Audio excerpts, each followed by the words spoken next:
जय हिंद। दोस्तों, प्रधानमंत्री मोदी 23 अगस्त को यूक्रेन की यात्रा पर गए हुए हैं। Narendra Modi says his government is willing to offer any help it can to end the conflict in Ukraine, but warned nothing could be solved on the battlefield.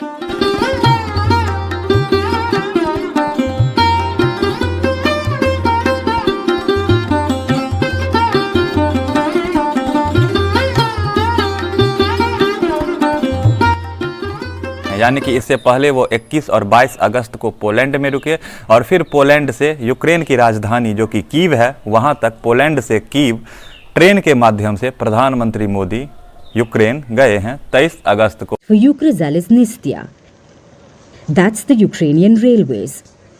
They were transporting a secret passenger to Kyiv from Poland. और प्रधानमंत्री Modi Ukraine जाने वाले भारतीय प्रधानमंत्री में लगभग भारत का कोई भी प्रधानमंत्री 30 साल बाद यूक्रेन की दौरा कर रहा है। सोचिए दोस्तों, ये दौरा उस समय हो रहा है, मोदी का दौरा यूक्रेन में उस समय हो रहा है जब रूस और यूक्रेन के बीच युद्ध हो रहा है और यूक्रेन रूस पर बढ़त बना रहा है। यानी कि अब युद्ध में रूस पछड़ रहा है और यूक्रेन की जीत हो रही है और कहीं ना कहीं इसके पीछे अमेरिका का, नाटो शक्ति का एक बहुत बड़ा हाथ है। The Rail Force One, that's what the train is called, Rail Force One. It's like a mobile fortress.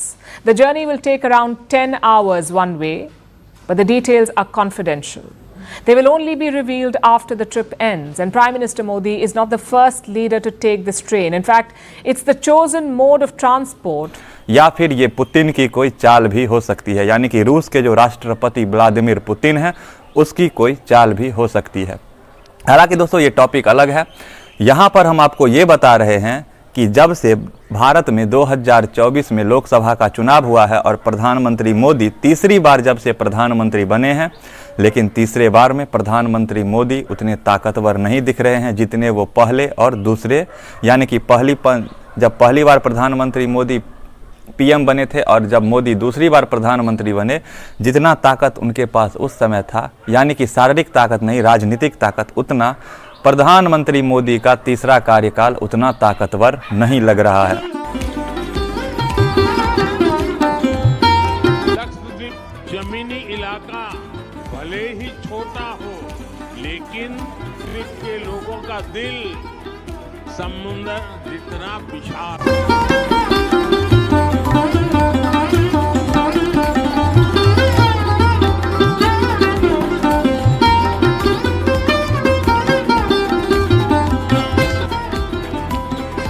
क्योंकि अंतर्राष्ट्रीय मुद्दे पर भी भारत कहीं ना कहीं पछड़ रहा है और ये मैं आपको इसलिए कह रहा हूं क्योंकि अमेरिका जब प्रधानमंत्री मोदी रूस गए थे, जब नरेंद्र मोदी ने रूस का दौरा किया था और जब पुतिन ने रूस का सर्वोच्च राष्ट्रीय सम्मान मोदी को दिया था, तो अमेरिका ने भारत को लेकर धमकी भरा शब्द कहा था और इस पर भारत ने कोई प्रतिक्रिया नहीं दी थी।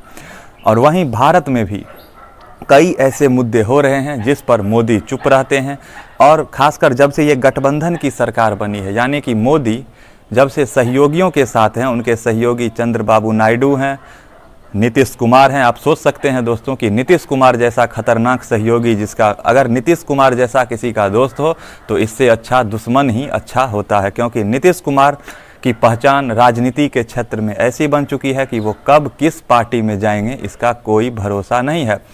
तो इसी और ये चिराग पासवान जो बिहार के ही राजनीति के लोजपा प्रमुख हैं, इन लोगों की जो गठबंधन की सरकार है, एनडीए सरकार, इनको मिलाकर जब से मोदी प्रधानमंत्री बने हैं, क्योंकि बीजेपी बहुमत में नहीं है और बीजेपी जब बहुमत में थी, यानी कि 2014 से 19 और 19 से 24 बीजेपी बहुमत में थी, बीजेपी को 272 से ज़्यादा सीट आए थे और तब बीजेपी ने जो फैसला लिया था कश्मीर से 370 को हटा दिया, क्योंकि बीजेपी उस समय बहुमत में थी और ये काफ़ी अहम फैसला था। कोई भी गठबंधन की सरकार ये फैसला नहीं ले सकती थी, लेकिन बीजेपी ने ऐसा किया। सर्जिकल स्ट्राइक पाकिस्तान पर बीजेपी ने किया, लेकिन अब तीसरे कार्यकाल में मोदी उस लेवल के नहीं लग रहे हैं। इनको अपने गठबंधन से काफ़ी कुछ राय मंत्रणा लेना पड़ता है और तभी ये फैसला ले पा रहे हैं। एस जयशंकर जो कि काफ़ी अच्छे विदेश मंत्री हैं, भारत के विदेश मंत्री एस जयशंकर की जितनी वाहवाही इससे पहले हुई थी, यानी कि 2019 से लेकर 2024 तक एस जयशंकर की काफ़ी ज़्यादा वाहवाही हुई थी और होना भी चाहिए था, क्योंकि अंतर्राष्ट्रीय स्तर पर एस जयशंकर ने देश का प्रतिनिधित्व जैसे किया वैसा शायद ही कोई विदेश मंत्री ने अब तक भारत के लिए किया था। लेकिन अब कहीं ना कहीं भारत अंतर्राष्ट्रीय मुद्दा पर पिछड़ रहा है। भारत को यहाँ पर संभल कर फैसला लेने की आवश्यकता है, क्योंकि मोदी का रूस जाना और फिर तुरंत मोदी का यूक्रेन जाना ये कहीं ना कहीं अमेरिका का दबाव भी दिखाता है। हो सकता है मोदी अमेरिका के दबाव में यूक्रेन गए हों। आप क्या सोचते हैं? आप इस पर क्या सोच रखते हैं? आपको क्या लगता है कि मोदी का यूक्रेन दौरा क्यों हुआ है? क्या ये रूस के राष्ट्रपति व्लादिमीर पुतिन की कोई चाल है, उसी के तहत मोदी को यूक्रेन भेजा जा रहा है, या फिर ये अमेरिका का दबाव है जिसके तहत मोदी को यूक्रेन भेजा जा रहा है? दोस्तों, आपको बता दें कि बांग्लादेश में जो सत्ता परिवर्तन हुआ है, यानी कि बांग्लादेश की जो प्रधानमंत्री शेख हसीना थी, उनके हाथ से जो सत्ता गया है और उनको भागना पड़ा। सोचिए दोस्तों, किसी देश का प्रधानमंत्री को 45 मिनट के अंदर सत्ता इस्तीफ़ा देना, प्रधानमंत्री पद से इस्तीफ़ा देना और अपनी जान बचाने के लिए उस देश से भागना, उस देश की स्थिति आप खुद सोचिए।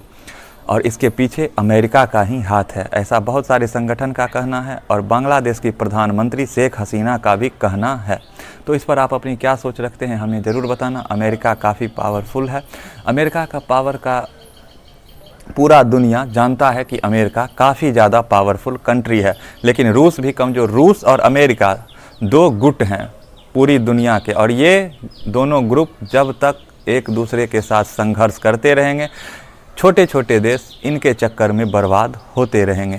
वो चाहे श्रीलंका हो, चाहे बांग्लादेश हो, या फिर चाहे इराक हो, ईरान हो, इजराइल भी इसके चपेटे में आ गया है। और कहीं ना कहीं अमेरिका की ये चाल है कि भारत को भी इसी तरह से बर्बाद किया जाए। मोदी को संभलने की ज़रूरत है। दोस्तों, आपको ये वीडियो कैसा लगा हमें कमेंट में ज़रूर बताना। साथ ही वीडियो को लाइक और चैनल को सब्सक्राइब जरूर कर लेना। आपसे मिलते हैं किसी नेक्स्ट वीडियो में किसी नेक्स्ट टॉपिक के साथ। तब तक के लिए धन्यवाद।